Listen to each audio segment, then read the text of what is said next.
Assalamualaikum warahmatullahi wabarakatuh. Jumpa lagi dengan saya guys, Cak Mujib. Gimana nih kabar teman-teman semua? Semoga sehat selalu dalam lindungan Allah SWT, dijauhkan dari segala mara bahaya, malapetaka, bencana dan bala, serta berbagai macam penyakit. Amin amin ya rabbal alamin. Alright guys, kali ini kita akan reaksi sebuah video yang sangat menarik sekali.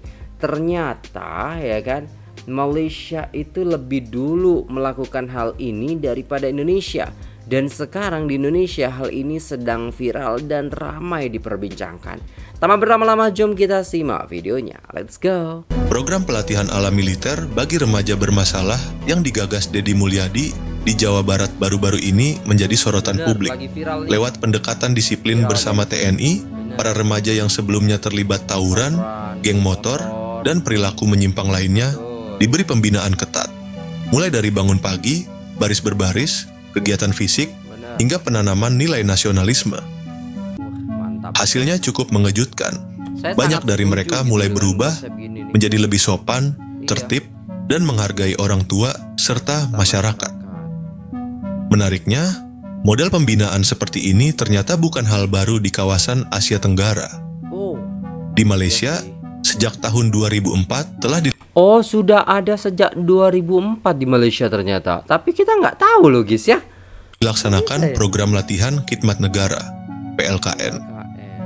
Meski bukan ditujukan khusus bagi remaja bermasalah, PLKN menyasar para lulusan sekolah menengah atas untuk mengikuti pelatihan selama 3 bulan. Tujuannya membentuk semangat patriotisme, mempererat integrasi nasional, menanamkan nilai-nilai murni, mendorong semangat kesukarelawanan, dan membangun generasi muda yang cerdas, berani, dan penuh keyakinan diri. Kita bisa belajar bahwa membina karakter generasi muda bukanlah tentang menghukum, tapi membimbing. Program seperti ini seharusnya tidak dipandang sebagai bentuk kekerasan, melainkan sebagai wadah penyelamatan. Bener sih, saya setuju banget dengan apa yang dilakukan oleh Kang Deddy Mulyadi. Karena memang harus kayak gitu. Kalau bisa istilahnya lulus SMA langsung gitu kan, wajib militer gitu. Dan jangan sampai oknum-oknum yang lain itu mencibir atau bahkan tidak setuju. Harusnya menyetujui sehingga ya kecerdasan anak-anak kita juga tidak diragukan gitu loh. Karena membentuk dan membimbing, ya mendisiplinkan, itu sangat-sangat penting sekali loh. Jika dilakukan dengan pendekatan yang tepat, disiplin bisa menjadi jembatan menuju masa depan yang lebih baik bagi para remaja. Kang Deddy emang top. Wajib militer untuk siswa nakal dan bermasalah mulai diterapkan di Purwakarta. Siap-siap, SDM Jawa Barat bakalan setara Singapura bahkan... Iya bener. Kalau dididiknya seperti ini, SDM-nya bakalan tinggi ya, IQ-nya bakalan naik. Pastinya seperti itu. Ya, karena memang TNI kita itu tidak diragukan juga ya guys ya. Bahkan menjadi salah satu terbaik juga di dunia gitu loh. Korea Selatan. Mulai 1 Mei 2025, 40 pelajar SMP dan SMA di Purwakarta yang terlibat tawuran, geng motor dan kasus kenakalan remaja lainnya resmi ikut program pendidikan ala militer. Lokasinya di Barak Resimen Armed Satendo Stira Yuda Batalion Armed 9. Selama 6 bulan, mereka dilatih fisik, diajarkan disiplin, bahkan tetap belajar kurikulum sekolah. Gubernur Jabar Deddy Mulyadi meyakini program ini bisa membentuk karakter kuat generasi muda. Meski didukung banyak pihak, termasuk para orang tua, DPR RI lewat Komisi X meminta program ini dikaji ulang agar tidak melanggar hak anak. Setelah Purwakarta, Bandung, dan Cianjur, Enggak melanggar lah Pak. Apanya yang melanggar hak anak gitu kan? Dibiarin tawuran. siap menyusul. Jawa Barat bersiap mencetak generasi tangguh. Dan setelah itu saya akan menyasar pada orang dewasa. Ini akan yang saya lakukan program untuk orang dewasa. Orang dewasa begini, orang mabuk tiap hari meninggalkan istrinya itu kan nggak bisa dipidana. Orang yang bertengkar di rumah nggak bisa dipidana.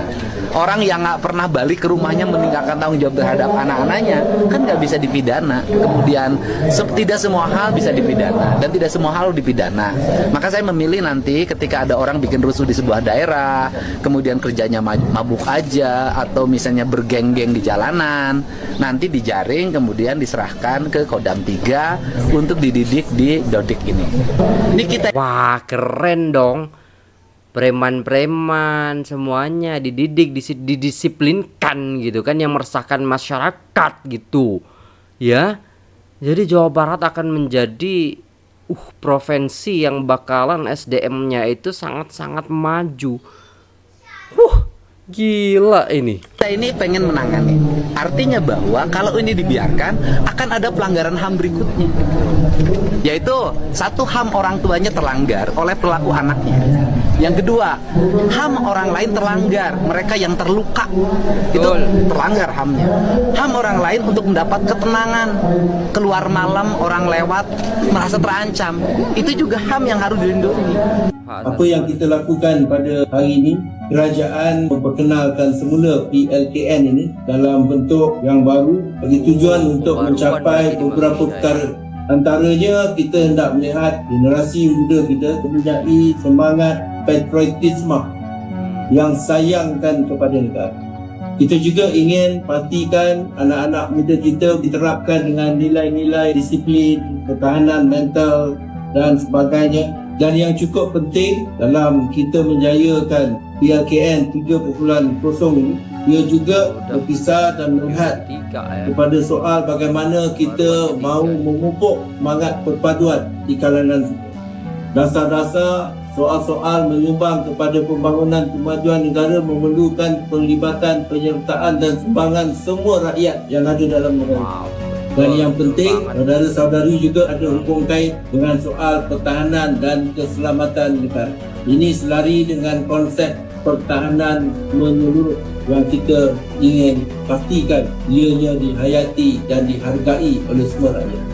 Dan di sinilah bekalan-bekalannya, nilai-nilainya yang perlu ada supaya kita dapat pastikan negara kita berjaya, negara kita selamat, negara kita sejahtera, makmur dan sebagainya.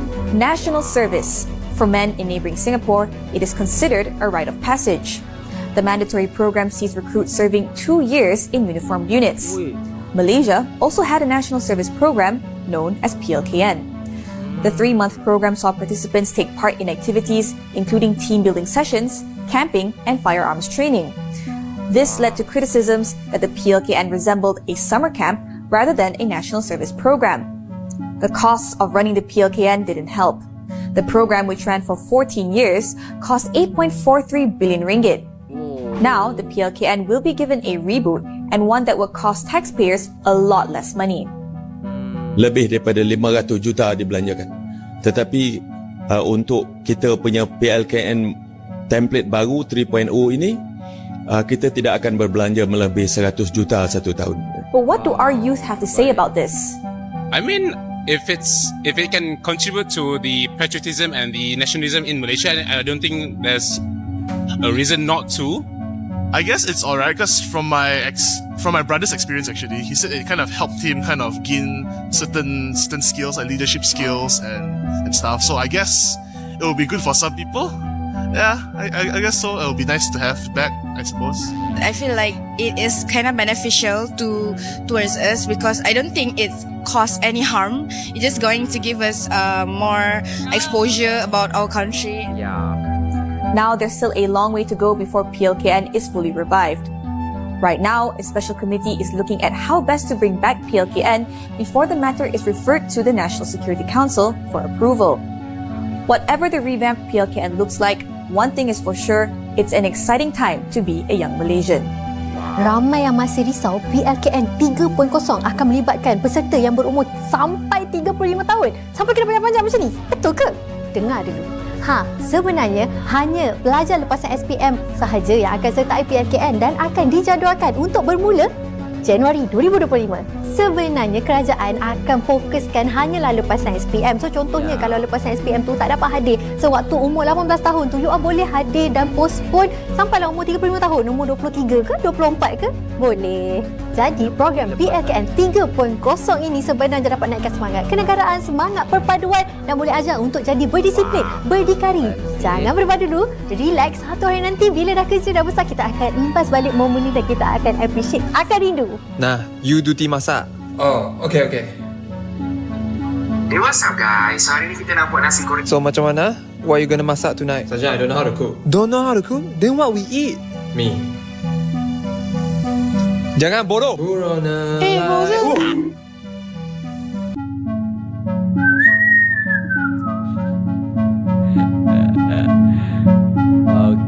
Okay, Sergeant, I'm done. I make 2 eggs. William, what did you do? Play Tuesday, Wednesday, Thursday, Friday, 7 days a week. Win liao. Okay, semua. Now we do kiri kanan. Sir. What? What is kiri kanan? Kepala otak kau, kiri kanan also don't know. You bagi saya 50 sekarang. Give me one. Kepala otak kau, you ingat ini pasar. You bagi saya 100 pumping now. Ambil tilam buat apa? 1 pumping? Ya Allah. Jaden, what are you guys talking about? Tell me. Jaden. Stop it. Jaden. Jadi kayak drama-drama Korea. Pusing kanan. Salah. Betul ke PLKN 3.0 nanti melibatkan peserta berumur 16 hingga 35 tahun? Sebab dalam akta ada tulis tahu perkara ni. Okey, jom kita tengok format baru PLKN 3.0.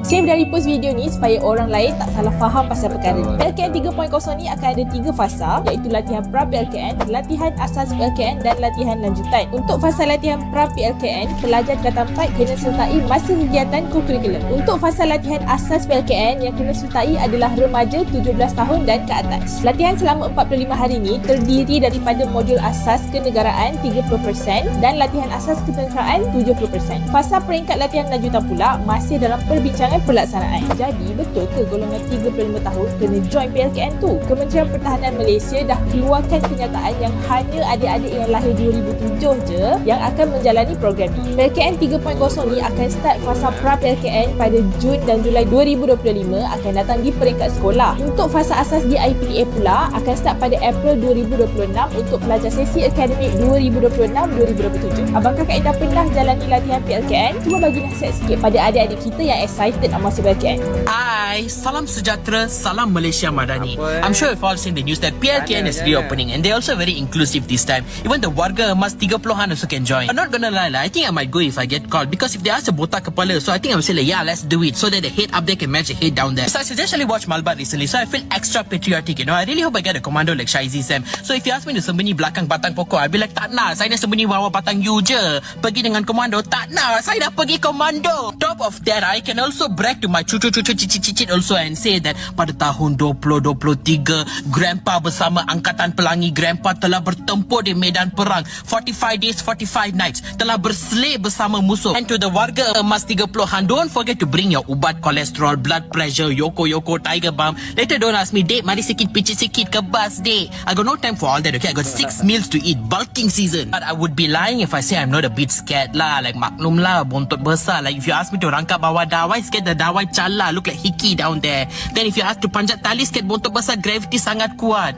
You know, like the peribahasa they say, berat mata memandang, berat lagi bontot memikul. But I'm very smart, I already have a master plan. In case I give up halfway, I'll just pura-pura kena rasa like, like create mass hysteria in the camp. So they bubarkan the PLKN. The commando in the room will be like, wow, these people are really taking it seriously. They're really role-playing like as if it's real war. And to siapa-siapa yang nak cari jodoh, I support. Match made in battlefield. Can do mud facial. Terus honeymoon kat situ. And to the BTS fan now lah, ini army lain tau. Jangan kena scam. And to anyone who's staying in the same dorm as me, if in the middle of the night you hear like kerap pintu opening, you see 2 lembaga hitam, you hear people laughing, don't be scared. It's not paranormal bunyi. It's just me and commando doing rehearsal for Malam Kebudayaan. I talk so much, already feel so tired. You do PLKN Zoom can ah? 在新加坡，我们知道一个坏消息，就是我们的这一个Malaysia应该是最近有一点资金啊，收的话呢，它是有一个 PLKN 3.0，就有招了550名的学员，18岁到35岁都有机会被抽。OK， 所以我们现场的话呢，我们就要来 check 一下。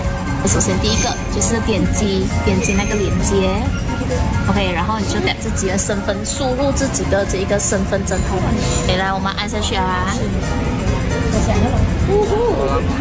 就是他有写说按大低大的年龄，幸好不然30岁这把年龄啊，他去做兵哦，会被年轻人笑，也会被那个教官骂，对不对 ？OK， 你们有被选了吗？18岁到35岁，赶快去检查一下。我们的苏老师讲说，我们的老板比较幸运，因为他明年就不会被选，他明年就35岁了。Okey, perasaan saya masuk sini, saya masuk. 因为他明年就不会被选，他明年就35岁了。Okey, perasaan saya masuk sini, saya masuk dengan sukarela hati sebab memang saya minat dengan askar, lepas tu saya masuk benda ni. Dan lepas saya keluar nanti, saya berharap saya boleh jadi askar. Jadi Tuan Iskandar antara mak ayah yang pernah hantar anak ke PLKN, betul? Ya, betul. And benda ni pun dah lama, PLKN yang lepas dah lama. So bila ingat kembali saat tu, apa maklum balas Tuan Iskandar tentang PLKN? Anak saya tu yang pergi ke program tu anak yang ketiga lah. Okey. Dia lahir tahun 96. Jadi masa tu umur dia 18 tahun. Jadi 2014 lah. Okey. Jadi selepas SPM tu menunggu keputusan ke college. Jadi dia dipanggil. Jadi bagi saya okey lah, maksudnya kerajaan panggil ni untuk negara kan. Dia pun seorang yang agak aktif di sekolah. Okay. Dia main bola tampar, dia pun masuk aktiviti kelab-kelab kan. Jadi bagi dia teruja lah nak pergi. Jadi penerimaan dia pun okey lah. Dia open to the idea untuk masuk. Ya. Okey, macam Tuan Iskandar sendiri at that time pun tak kisah lah nak masuk, hantar anak masa tu? Saya tak ada pun masalah. Saya lagi galakkan lah kan. Sebab tengok antara program yang buat tu ada elemen-elemen macam ada kawat kan, ada keterangan. Sebab kita pun memang minat uniform. Okey. Jadi kita galak kalau dia pergi. Jangan risaulah, tak lama pun. 3 bulan je kan. Jadi why not just go lah cakap ni. Ya, tak stres sangat lah, sebab anak pun open. Sebab ada certain family mungkin anak dia pun sendiri macam tak nak pergi, mak ayah yang kena convince kan. Certain families mungkin nak. Boleh share sikit macam cawangan mana yang masuk masa tu dia dipanggil ke Semenyih di Selangor selama 3 bulan. Selama 3 bulan. Apa perubahan yang Tuan Iskandar nampak dekat anak sendiri lepas habis program tu? Lepas habis program tu memang balik cerita panjang. Macam-macam lah cerita kan. Dalam 3 bulan tu kita pergi kat Zara. Okay. Jadi tengok sendiri macam mana keadaan dia masa pergi tu, sebelum dia balik tu lah kan. Dalam 3 bulan tu pergi Zara, tengok anak-anak yang pergi semua okey je, tak ada masalah. Dengan keluarga, orang piknik lah, ada tafsir sana sini. Jadi nampak bukannya Melayu, ada Cina, ada India, okey je. Ada kantin, kita pun boleh pergi kantin, pergi surau. Jadi nampak suasana tu memang bagus lah. Dia suasana yang mana memang kerajaan membuat program untuk menerapkan perkara yang baik. Ada nampak macam apa-apa perubahan positif ke anak? Anak tu dia banyak dia belajar. Dari segi kenderaan kawat dan sebagainya, disiplin satu. Kalau dia tak ada disiplin dia akan belajar. Tapi dia ni memang ada disiplinnya agak okey. Dia asrama sini pun. Asrama. Dia tak ada asrama, tapi dia tu kira disiplin diri ada lah. Kemudian bawa negara kan. Maksudnya kita nampak dia ni sekarang dah tahu bahasa Malaysia tu lebih dan cinta dia pada negara. Itu yang kita nak. Kalau tak, diorang ni tak ambil tahu bahasa negara Malaysia ni. Sekarang tahu ayolah aku sekolah, aku belajar dah lah. Maklumat mengenai Malaysia tu penting. Ya, betul juga. And sekarang pun kita tahu yang PLKN ni nak dilaksanakan semula, betul? So jadi like apa pandangan sebagai parent kepada anak yang pernah masuk PLKN untuk pelaksanaan semula ni? Yalah, sekarang ni anak-anak bagi saya pun dah besar-besar belaka. Jadi keluarga-keluarga yang luar sana tu, yang mungkin anak mereka, mungkin anak sebelum orang umur 18 dah dipanggil. Jadi biarkan je, sebab ni memang masanya transisi masa selepas sekolah menengah, sebelum dia ke alam sekolah universiti atau sebagainya. Jadi ini perlu untuk diorang lalui. Sebab kalau dah masuk universiti masanya akan terhadap tumpu belajar aja. Jadi ini masih susah untuk dia dapat sesuatu sebelum mendewasakan diri dia. Sebab kalau dah umur 20 tu dah kira belia. Ini penghujung remaja ni. Elok ni lah bagi saya, pendapat saya positif lah. Elok lah diorang pergi. Tapi kalau macam ada mak ayah yang mungkin risau ke, masih tak berapa yakin ke, apa pesanan yang Tuan Iskandar ada dekat, especially mak ayah? Memang ada juga kita dengar kan, parents yang tak biasa pisahkan anak, anak pergi sekolah asrama, berapa ayah nak pergi. Tapi yang ni perlu ada dorongan lah daripada ibu bapa sendiri, dapatkan maklumat yang penuh. Tanya kan, agensi kerajaan ni mungkin saya tak tahulah, mungkin Kementerian Pertahanan ke apa ke. Jadi orang boleh berhubung tanya sendiri, dan masa nak pergi pun dah boleh hantar. Tengok sini tempat tu, boleh ziarah. Takat pengalaman dulu, keselamatan okey, makan okey. Tak ada kes keracunan, kesekian perut tak ada. Semua dikawal baik lah. Alright, okay, baik. Thank you Tuan Iskandar atas input sharing yang berharga mungkin untuk parents kat luar sana mungkin ada masih was-was dan sebagainya. So dapat membantu diorang dalam untuk tenangkan mungkin, sebab sometimes ada certain orang dia kena experience dulu baru dia boleh percaya kan. So terima kasih. Sebagai bangsa, penting bagi kita untuk mengadopsi praktik-praktik positif dari manapun asalnya, termasuk dari negara tetangga. Tidak perlu gengsi untuk belajar, selama tujuannya adalah untuk memperkuat masa depan anak-anak kita. Semoga makin banyak daerah di Indonesia yang terinspirasi untuk menciptakan program serupa, bukan untuk menghukum, tapi untuk membentuk, karena anak muda yang terarah hari ini adalah pemimpin hebat di masa depan. Alright guys, udah selesai videonya dan itulah tadi ya guys ya. Shock banget saya, asli shock banget. Ternyata gitu Malaysia itu lebih lama, dari 2024 mereka sudah melaksanakan ini gitu kan. Dan di 2025 dia memperbarui gitu kan. Jadi 3.0. Wow, gila sih guys. Jiran tetangga kita lebih dulu ternyata. Dan sekarang Kang Deddy Mulyadi menerapkan ya di Jawa Barat ini. Gila sih. Bisa istilahnya nanti itu orang-orang yang dididik itu akan menjadi lebih disiplin, lebih pintar, berbeda dengan anak-anak yang lain pastinya ya kan, lebih spesial pastinya. Karena pendidikan di dalam markas-markas itu memang pasti lebih intensif gitu kan. Kalau di sekolah kita masih bisa santai-santai gitu kan. Tapi kalau di situ kedisiplinan memang tetap dijaga dan harus diterapkan seperti itu ya guys ya. Mungkin santainya sedikit, tapi habis itu kita gerak, terus habis itu kita kawat gitu kan, atau baris berbaris gitu kan. Dan wah gila sih ini. Asli harusnya memang kayak gitu dari dulu ya kan, sehingga ketika lulus SMA itu kita tahu nih. Nah, jadi jati dirinya kita tuh ketemu gitu kan, sebelum kita menjadi orang yang dewasa kita tahu gitu loh. Wow, keren banget. Oke guys, mungkin itu dulu videonya. Terima kasih udah tengok video ini sampai selesai. Jangan lupa like, share, komen, subscribe. Saya pamit undur diri. Wassalamualaikum warahmatullahi wabarakatuh.